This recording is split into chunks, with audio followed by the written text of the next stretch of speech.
contrario a lo que se piensa hoy en día que hay que ser incluyentes, nosotros solo vamos a publicar obras de autores mayores de 60 años. Fracasos, hombre, vas a tener miles. Mucha gente dice, es que venimos a la vida a ser felices. Yo no creo que vengamos a ser felices. ¿Cuál ha sido tu forma de envejecer? Eso está difícil. Hablemos de la vejez sin filtros, sin miedos y sin tabúes. Aquí la cita de Tinder, el tatuaje que no te hiciste son los protagonistas de las historias, porque la vejez no es como te la contaron. Bienvenidos a Entre Canas y Verdades, el podcast de Coltin, la primera membresía de salud para adultos mayores. Hola, ¿cómo están? Soy Jorge Aranda, bienvenidos a Entre Canas y Verdades, un espacio de Coltin donde estamos conociendo la historia de grandes personas.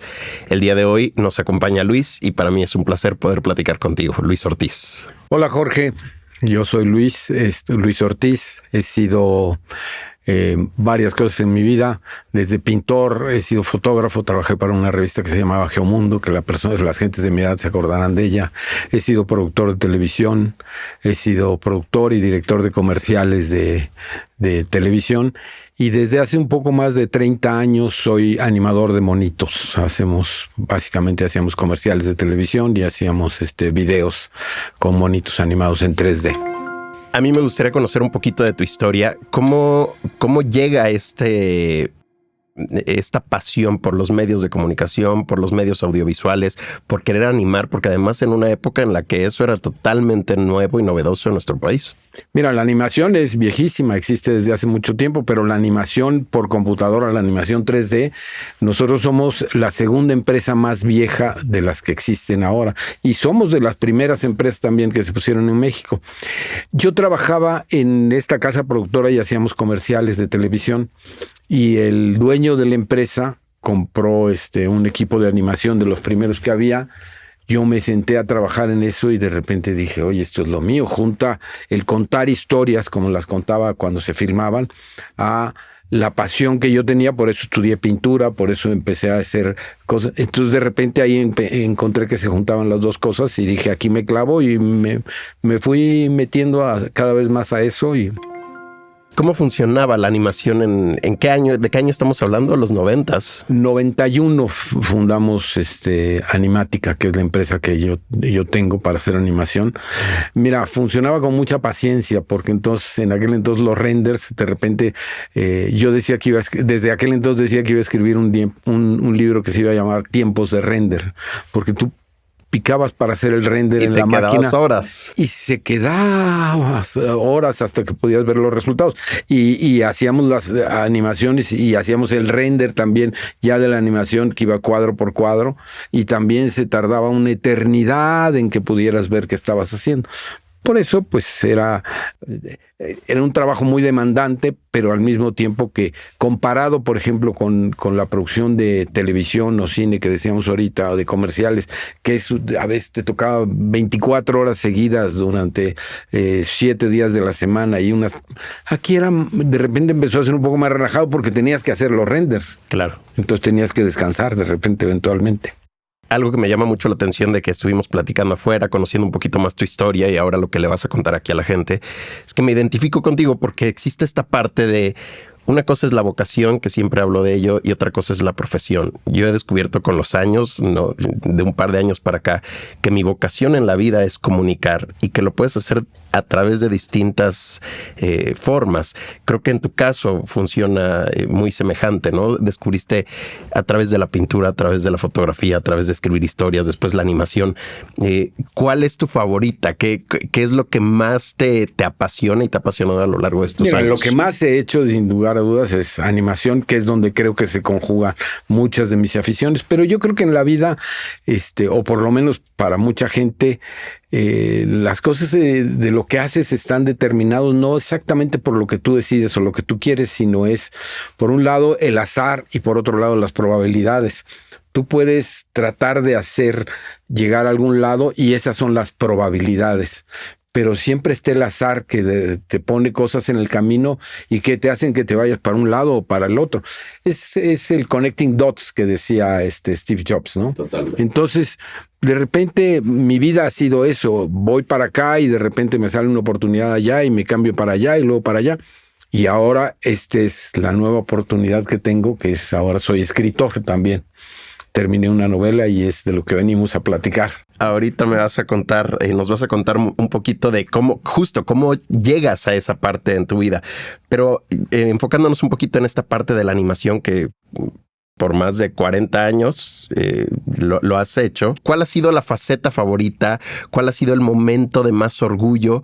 Sobre todo siendo la segunda empresa más vieja de animación en nuestro país. Es decir, tú has visto crecer esa industria, pero al mismo tiempo también transformarse. Mira, cuando nosotros empezamos a hacer animación, el gran pleito era que nos dieran oportunidad de hacer las animaciones que normalmente se hacían en Estados Unidos. Te puedo contar historias tremendas de gente que decía que una vez presentamos un proyecto y llegó el productor de la agencia y dijo, ¿quién contrató a para que hiciera la animación?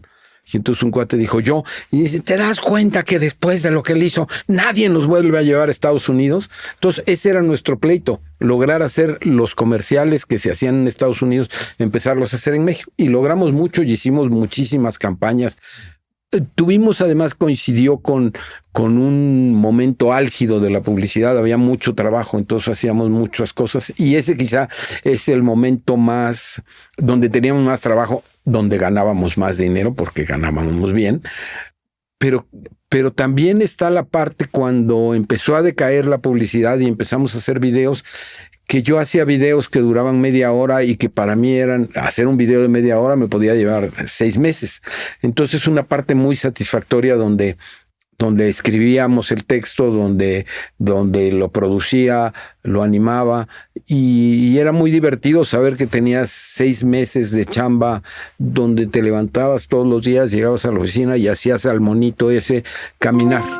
A mí me gustaría justo que dieras una pincelada, un poquito de cómo era animar hace 20, 30 años, porque evidentemente a lo mejor hoy alguien que nos escuche y que se dedica a la animación, pues lo ve un poco más sencillo, o la gente cree que con las herramientas que hoy actualmente existen, pues se hace rápido, lo cual es cierto. Pero en aquel entonces, ¿cómo era animar? Animar era un proceso donde tú primero tenías, desde luego, el diseño de qué es lo que ibas a contar, pero después tenías que hacer el modelado. Esto es un proceso muy parecido a la escultura.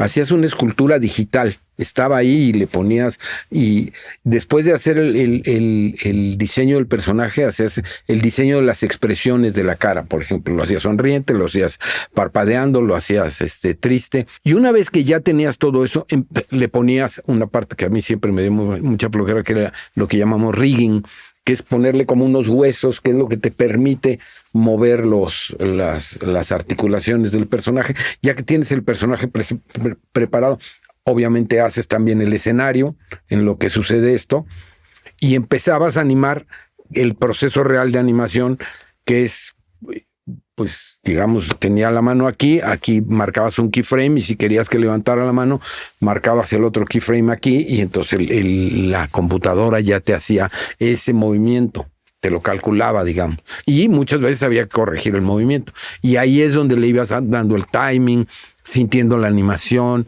haciendo pruebas, viendo lo que reaccionaba de una forma o de otra. Y ese es el proceso de la animación, el hacer el timing de la animación, de encontrar los momentos hasta que te queda como a ti te gusta. Si bien al hacer publicidad estás haciendo lo que el cliente te está pidiendo, ¿hasta qué punto también te metías para poder contar un poco historias y poder justo narrar cosas interesantes a través de tus personajes? Aunque el cliente te decía qué es lo que querías, hay una parte muy creativa desde el diseño del personaje. A veces te lo daban casi terminado el personaje y había que convertirlo en 3D, pero a veces había una libertad muy grande para diseñar el personaje, había libertad para diseñar los escenarios, y había libertad para hacer el proceso. Es como un director de cine, aunque tiene un guión, él crea la historia. Entonces, aunque eran 20 o 30 segundos, nosotros creamos esa historia. Y viniendo de la vieja escuela de la animación, ¿cómo has visto todo este proceso? ¿Qué has visto a lo largo de estos 20, 30 años? ¿Cómo ha evolucionado? ¿Qué ha cambiado? Y sobre todo, ¿a qué se han enfrentado en los últimos 5, 10 años? Mira, Desde luego cambia, todo el tiempo cambiaba de acuerdo al hardware y al software. Nosotros vivíamos ajustándonos a lo que salía, y en base a eso te tenías que ajustar porque eso te permitía hacer mejores animaciones. Platicaba con uno ahorita de nuestras máquinas primeras, que eran unas Silicon Graphics, que eran carísimas, y ahora ya haces animación en una laptop tranquilamente. Y lo que viene ahora con la llegada de la inteligencia artificial... A eso iba. Yo creo que la animación, como yo la viví durante 30 años, se acabó. Ya ahora alguien en un prompt puede escribir un buen texto y hace en un minuto lo que a mí me puede llevar una semana o 2. ¿En qué momento en Animática se dieron cuenta justo de... ¿Viene un cambio fuerte o nos adaptamos y nos ajustamos a estos cambios fuertes o nos vamos a quedar en el camino? Mira, yo creo que esto empezó hace 2 años. Yo invito a la gente que vea los primeros videos de Will Smith comiendo espagueti. Eso es muy famoso en este negocio. Y es grotesco, es feo. Y ahorita tú ves videos de Will Smith, porque se convirtió como en un ícono de la inteligencia artificial, comiendo espagueti, y hay genialidades. Claro. Hay cosas impresionantes. Entonces, el primer cliente que a mí me dijo, yo no te contrato porque...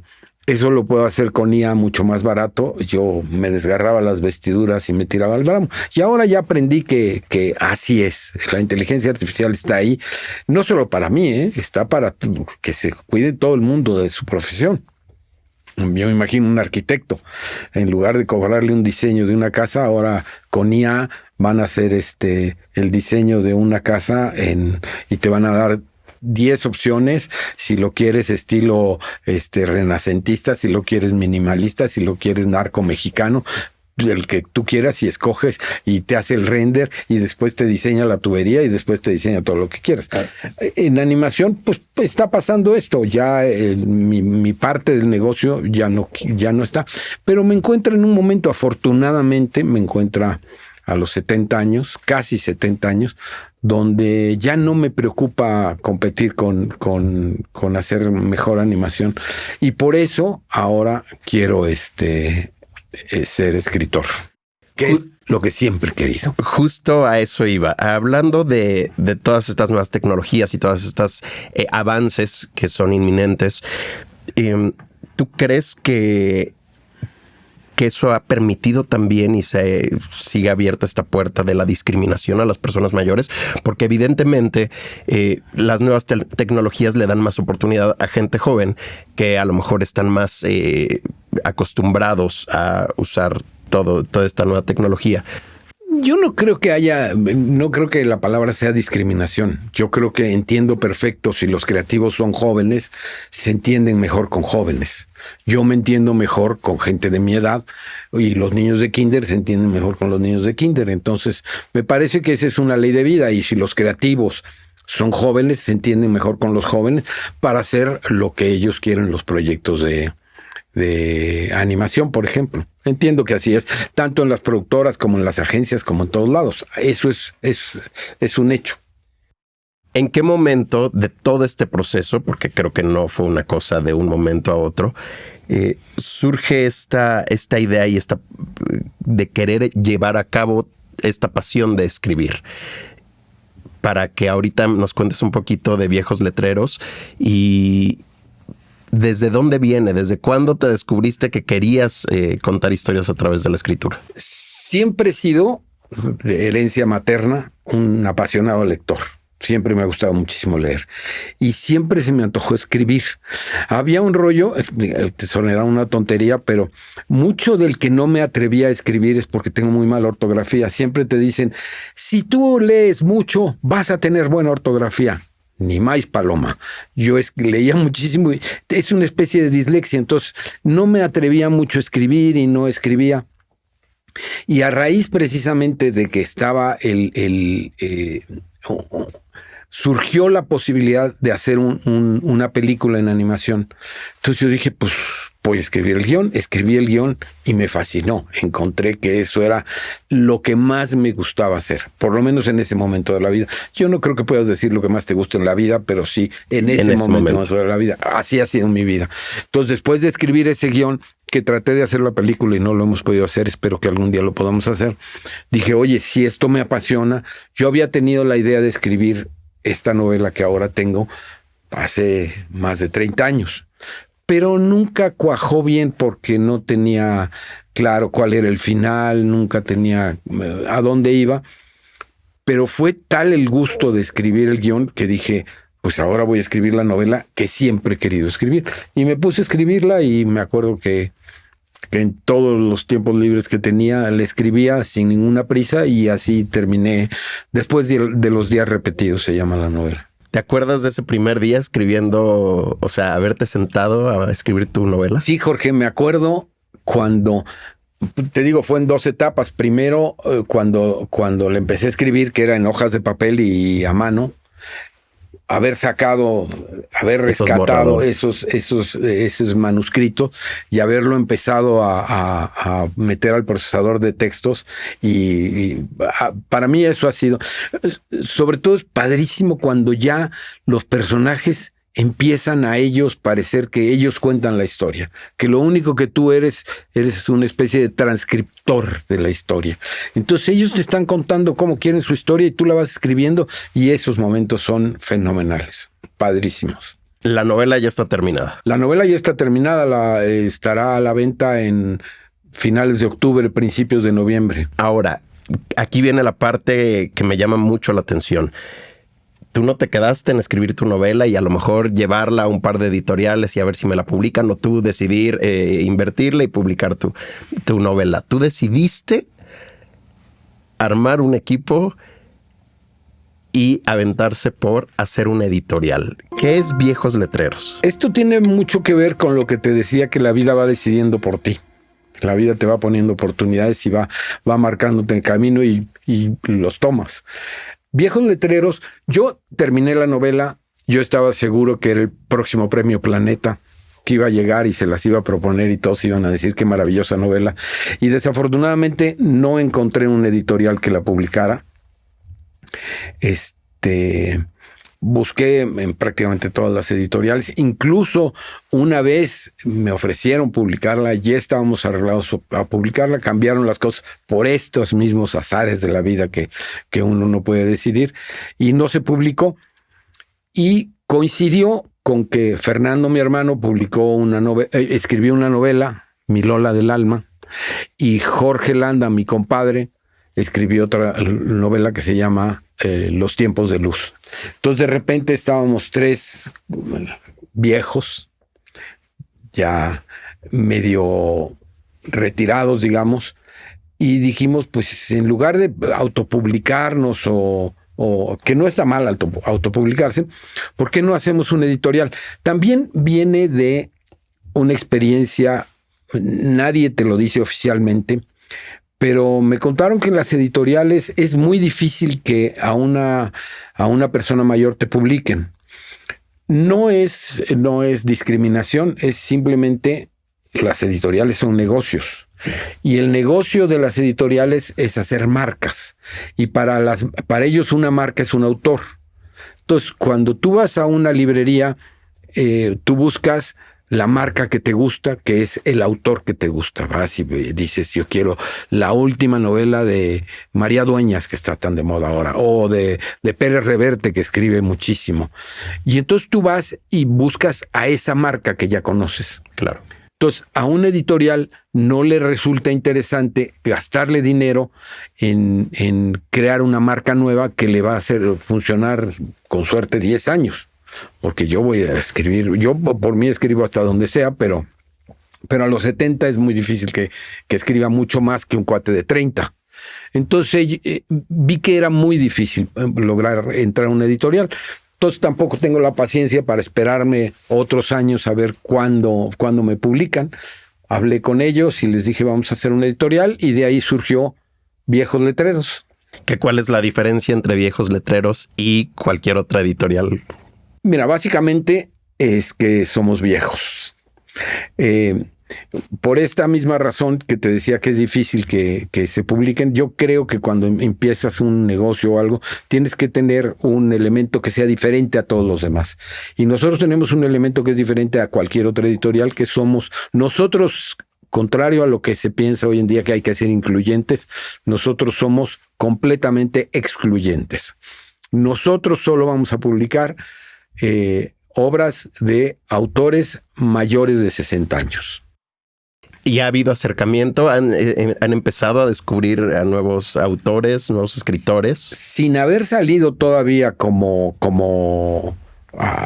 al mercado. Digo, ya está fundada la editorial, tenemos el nombre, pero todavía no estamos en el mercado. Y ya a gente que le hemos platicado el proyecto, es sorprendente la cantidad de gente que nos dice, oye, yo quiero, y además con novelas muy buenas que ya leímos y que nos parecen fenomenales. Ahorita ya tenemos, aparte de estas 3 novelas, ya tenemos 3 novelas más que esperamos publicar el año que entra.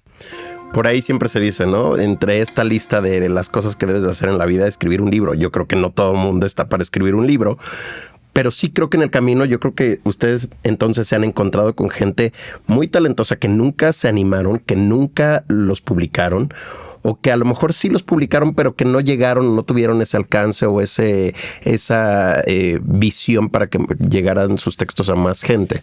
Sí, ahora estamos en eso, estamos buscando esas gentes que quieren contar su historia, porque además, ahora que llego a esta edad, te das cuenta que de repente te cambia mucho la actitud en la vida, te vuelves menos competitivo, pero también tienes menos angustias. A mí me angustiaba muchísimo, por ejemplo, ser productivo en el sentido económico. Yo todo el tiempo que tenía lo tenía que usar para generar, para producir.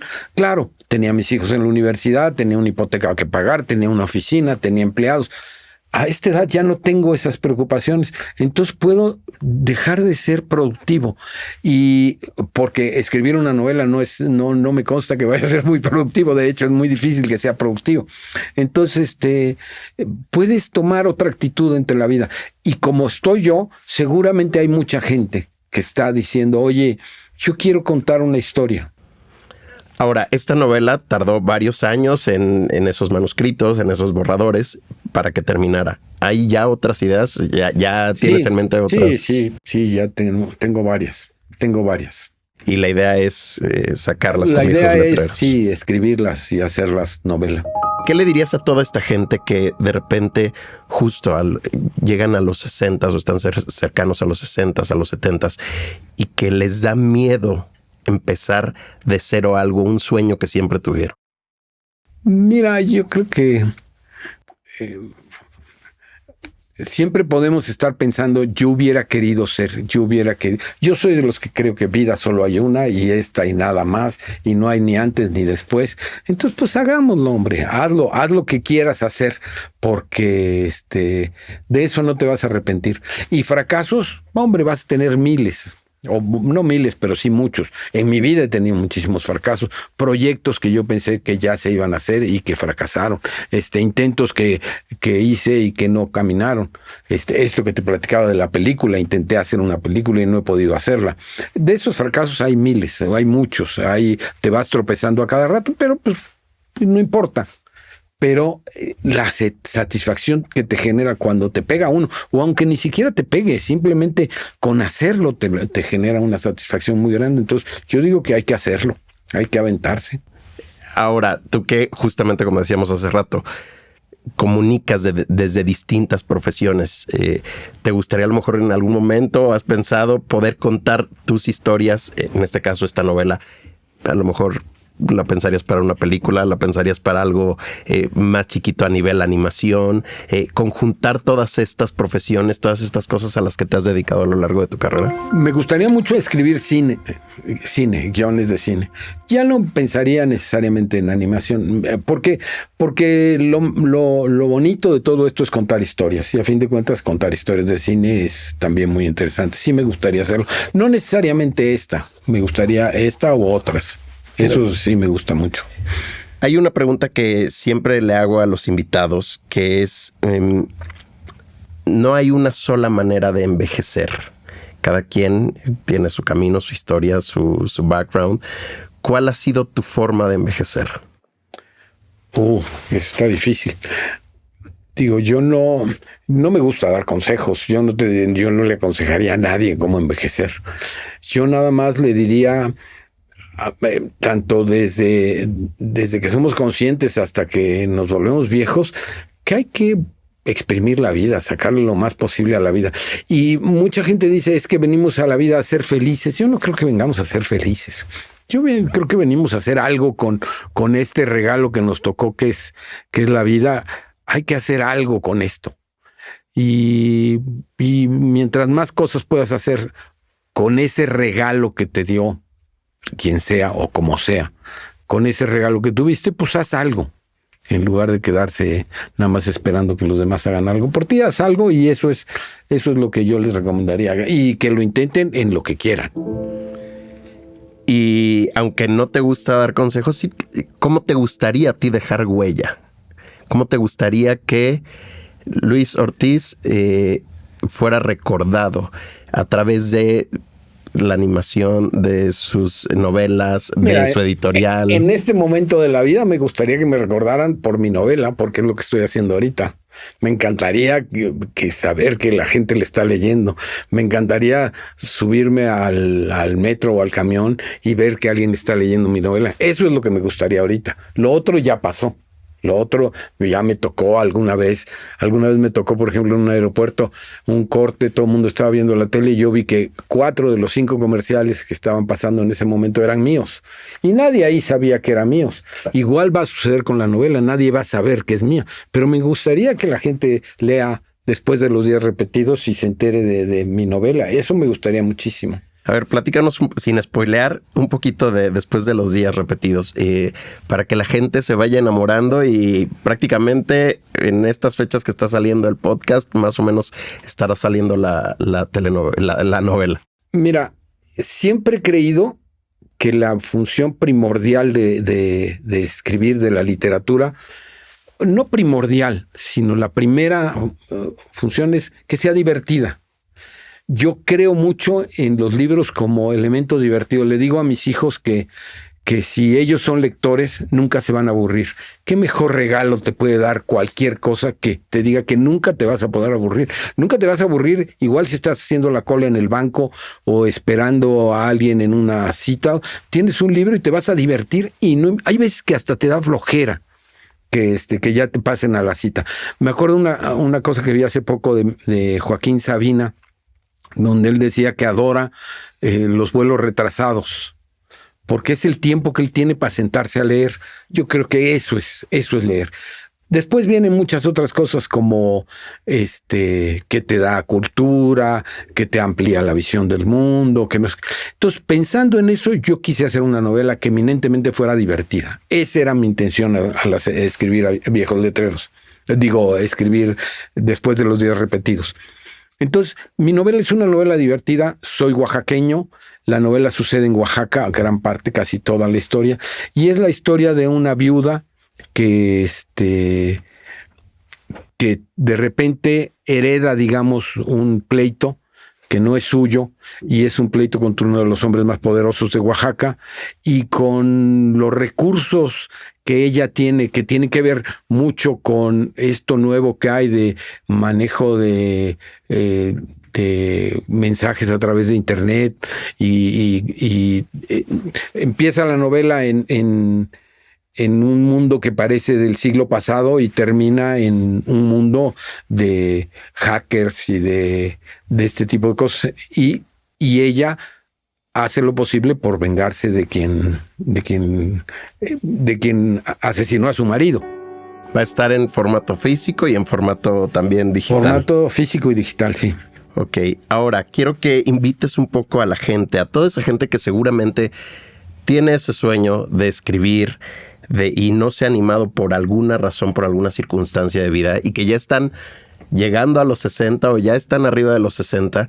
¿Cómo se acercan a Viejos Letreros? Mira, todavía no está bien armada, pero vamos a tener, yo creo que eso es el camino más fácil, vamos a tener una página www.viejosletreros, así como suena.com.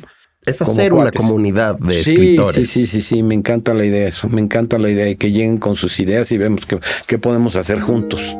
Ahora, dime para cerrar, creo que conozco tu respuesta porque me encanta escuchar que vives el presente y lo que estás haciendo hoy. ¿Cómo te gustaría que la gente recordara este capítulo? ¿Qué te gustaría que la gente recordara de este capítulo? El nombre de la novela. No es cierto. Que lo escriban aquí. Eso es muy egoísta de mi parte. No, digo, yo lo único que te digo es, pues que recordara que siempre hay momentos para hacer más cosas, para hacer una cosa extra. Y cuando la vida de repente nos da esa posibilidad de tener menos compromisos, pues aprovecharlos en hacer otras cosas de lo que siempre hemos querido hacer. Yo creo que ese es el gran regalo y lo que me ha dado a mí estos momentos que estoy viviendo. Pues no me queda más que agradecerte esta gran plática, aprenderte, que nos motives. Yo creo que no solo a mí, a muchos de los que están viendo y nos están escuchando, a todos los que nos gusta estar produciendo y haciendo y viendo ahora qué hacer. Creo que eres una gran lección y ha sido un placer platicar contigo. Muchísimas gracias a ti, Jorge. Es un gusto. Les agradezco a todos. Nos vemos la próxima semana con una historia más sin filtros por contar por aquí. Y recuerda, la vejez no es como te la contaron. ¿Aún sigues creyendo que la edad es una limitante? Te esperamos la próxima semana con otra historia más sin filtros. Entre Canas y Verdades, el podcast de Coltin, la nueva membresía de salud para adultos mayores.